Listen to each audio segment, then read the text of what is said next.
بسم اللہ الرحمن الرحیم۔ السلام علیکم ورحمۃ اللہ وبرکاتہ۔ غزوہ حنین میں مسلمانوں کو فتح ہوئی تو رسول اللہ صلی اللہ علیہ وآلہ وسلم اپنے صحابہ کے ساتھ بیٹھ کے جنگ کے بارے میں بات چیت کر رہے تھے۔ اچانک ایک صحابی نبی کریم کے پاس آ کر عرض کرنے لگے، یا رسول اللہ، جن لوگوں کو ہم نے قید کیا ہے انہی میں ایک عورت ہے جو کہتی ہے کہ میں رسول اللہ کی بہن ہوں۔ نبی کریم کا کوئی بہن بھائی نہ تھا، اس لیے وہاں سب لوگ یہ بات سن کر بہت حیران ہوئے۔ نبی اکرم صلی اللہ علیہ وآلہ وسلم کے کہنے پر اس عورت کو خیمے میں لایا گیا۔ جب وہ عورت خیمے میں داخل ہوئی تو وہ عورت نبی کریم کو پیار بھرے انداز میں دیکھنے لگی۔ فتح مکہ تک جزیرہ عرب میں تقریباً تمام قبیلے مسلمان ہو چکے تھے سوائے قبیلہ بنو حوازن اور بنو ثقیف کے۔ جب ان کو پتہ چلا کہ نبی کریم نے مکہ فتح کر لیا ہے اور عرب کا سب سے بڑا قبیلہ قریش ان سے شکست کھا گئے ہیں، تو تبھی حوازن اور ثقیف کے سرداروں نے حنین نامی مقام پر اپنی فوج جمع کرنا شروع کر دی۔ انہوں نے نبی اکرم کی اس مشن کو روکنے کے لیے جنگ کا اعلان کیا۔ یہ شوال 8 ہجری اور سال 630 عیسوی کا زمانہ تھا۔ جب نبی کریم کو ان قبیلوں کے بارے میں خبر ہوئی تو نبی اکرم 10,000 صحابہ کرام کے ساتھ حوازن سے جنگ کے لیے تیار ہو کر خود بھی اپنی فوج لے کر حنین پہنچے، جہاں اسلام کو مکمل فتح ہوئی۔ مشرکین کے 70 کے قریب سپاہی قتل ہوئے اور 6,000 مشرکین کو قتل کیا گیا۔ ان کے 24,000 اونٹ اور 40,000 بکریاں مسلمان کے قبضے میں آئیں۔ انہی میں ایک ایسی خاتون بھی تھی۔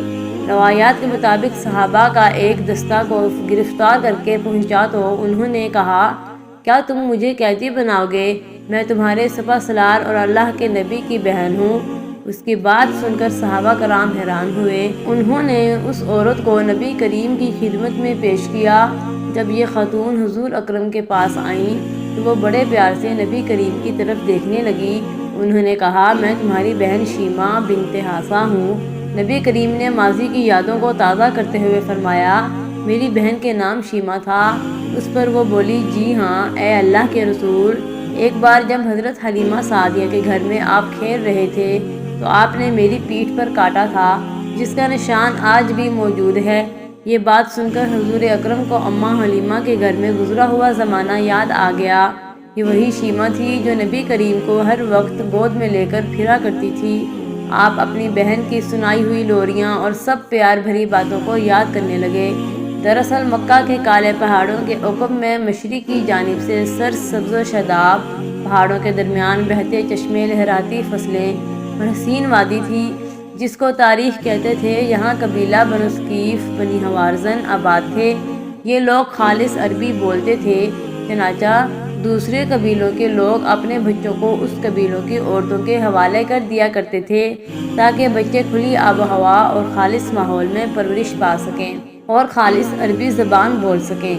لہذا نبی کریم کو بھی پیدائش کے بعد دائی حلیمہ کے حوالے کیا گیا، جو اسی علاقے کی خاتون تھیں۔ حضور اکرم صلی اللہ علیہ وآلہ وسلم کا بچپن انہی وادیوں میں گزرا۔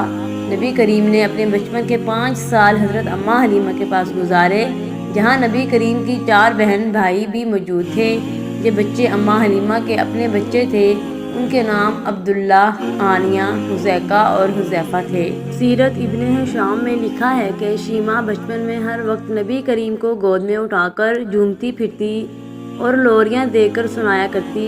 وہی لوری دیتی تھی جس کا ترجمہ کچھ یوں ہے، اے ہمارے رب، ہمارے لیے محمد کو باقی رکھنا تاکہ میں ان کو سردار کے روپ میں دیکھ سکوں۔ اللہ ان کے دشمنوں اور حادثوں کو ذلیل و رسوا کرنا اور محمد کو دائمی عزت عطا فرمانا۔ حضرت سلیمان نبی کریم صلی اللہ علیہ وسلم کو اپنی گود میں لیے یہ لوریاں سنایا کرتی تھیں۔ حضرت شیمہ نبی کریم صلی اللہ علیہ وسلم کو اپنی گود میں لیے یہ لوریاں سنایا کرتی تھیں اور کہتی تھی، سلامت رکھنا، آج بچوں کا سردار ہے، کل اسے نوجوانوں کا سردار بنانا۔ شام کے وقت جب عورتیں کھانا بنانے میں مصروف ہو جاتیں تو ہر بہنیں اپنے اپنے بھائیوں کو اٹھا کر باہر لے جاتیں۔ ہر بہن اپنے بھائی کو یہ تصور کرتی کہ اس زمانے میں سب سے پیارا میرا بھائی ہے۔ ہر کوئی کہتا ہے کہ میرا بھائی سے پیارا کوئی نہیں۔ اتنے میں حضرت شیمہ اپنے بھائی حضرت محمد کو اٹھا کر لاتی اور دور سے آواز دے کر کہتی ہیں میرا بھائی محمد بھی آ گیا ہے، تو سب کے سر جھک جاتے۔ سیرت کی کتابوں میں درج ہے کہ حضرت شیمہ رضی اللہ تعالی عنہا شدید گرمیوں کی ایک دوپہر کو نبی کریم کو باہر لے گئیں۔ حضرت حلیمہ کو فکر لاحق ہوئی تو وہ ان کی تلاش کے لیے باہر نکلی۔ انہوں نے دیکھا کہ ان کی بیٹی نبی کریم کو گود میں اٹھائے یہ شعر پڑھ رہی تھی کہ میرا بھائی وہ بھائی ہے جو میری ماں سے پیدا نہیں ہوا، لیکن میں ان پر اپنے ماموں اور چچا کو فدا کرتی ہوں۔ حضرت حلیمہ کہنے لگی اے شیمہ، حضرت محمد صلی اللہ علیہ وآلہ وسلم کو اتنی گرمی میں لے کر کیوں بیٹھی ہو؟ شیمہ عرض کرنے لگی امی جان، بھائی کو گرمی نہیں لگ رہی، کیونکہ دھوپ سے بچنے کے لیے اللہ تعالیٰ نے ان پر ایک بادل کا سایہ کیا ہے۔ جب یہ چلتے ہیں تو بادل چلتا ہے، جب رکتے ہیں تو وہ بادل رک جاتا ہے۔ حضرت شیمہ جوان ہوئی تو ان کی شادی بنو ثقیف میں ہی کی گئی۔ 5 سالوں کے بعد نبی اکرم مکہ چلے گئے، اور جب نبی کریم نے تبلیغ کا آغاز کیا تو اس کے بعد کئی بار حضرت اماں حلیمہ مکہ اور مدینہ بھی ان سے ملنے آئیں۔ نبی کریم سے ملاقاتیں بھی ہوئیں، لیکن حضرت شیمہ سے نبی کریم کی کبھی کوئی ملاقات نہ ہو سکی۔ اب اتنے سالوں کے بعد نبی کریم اپنی بہن کو ایک قیدی کی حیثیت سے دیکھ کر آپ صلی اللہ علیہ وآلہ وسلم کی آنکھوں میں آنسوؤں کا سیلاب جاری ہوا۔ بہن کے استقبال کے لیے اٹھے اور بہن کے لیے زمین پر اپنی چادر بچھا دی، ان کو اپنے پاس بٹھایا۔ بہن بھائی بچپن کی باتیں تازہ کرنے لگے اور صحابہ کرام بھائی اور بہن کی باتوں سے لطف اندوز ہونے لگے۔ تاریخ یعقوبی کے مطابق رسول اللہ صلی اللہ علیہ وآلہ وسلم کے ساتھ حضرت شیمہ کی بات چیت کے دوران انہوں نے ہوازن کے قیدیوں کو رہا کرنے کی سفارش کی، لہذا نبی کریم نے حکم دیا کہ قیدیوں سے فدیہ وصول کر کے ان کو رہا کیا جائے۔ نبی کریم نے بہت سا مال اپنی بہن کو ادا کرتے ہوئے یہ پیشکش کی کہ اگر وہ چاہیں تو مدینے میں رک سکتی ہیں، لیکن انہوں نے واپس اپنے قبیلے میں جانے کی خواہش کی تھی، لہذا ان کو نہایت عزت کے ساتھ ان کے گھر کی طرف روانہ کیا گیا۔ قیدیوں کی رہائی کے بعد کچھ صحابی نے نبی کریم کی خدمت میں حاضر ہوئے تو رسول اللہ نے فرمایا میں جب بھی کوئی قیدی رہا کیا کرتا تھا تو آپ سب سے مشورہ کیا کرتا تھا، لیکن آج میں نے ایسا نہیں کیا اور قیدیوں کو رہا کر دیا۔ صحابہ نے عرض کی یا رسول اللہ، آپ کا جو دل کرے آپ وہ کریں۔ آپ نے فرمایا میں نے ایسا بھلا کیوں کیا تھا؟ صحابہ کرام کے پوچھنے پر آپ صلی اللہ علیہ وسلم نے کہا میرے دروازے پر میری بہن آئی تھی، اس لیے میں نے یہ سب کچھ کیا۔ اللہ پاک سب کی بہنوں کو صحت اور تندرستی عطا فرمائے۔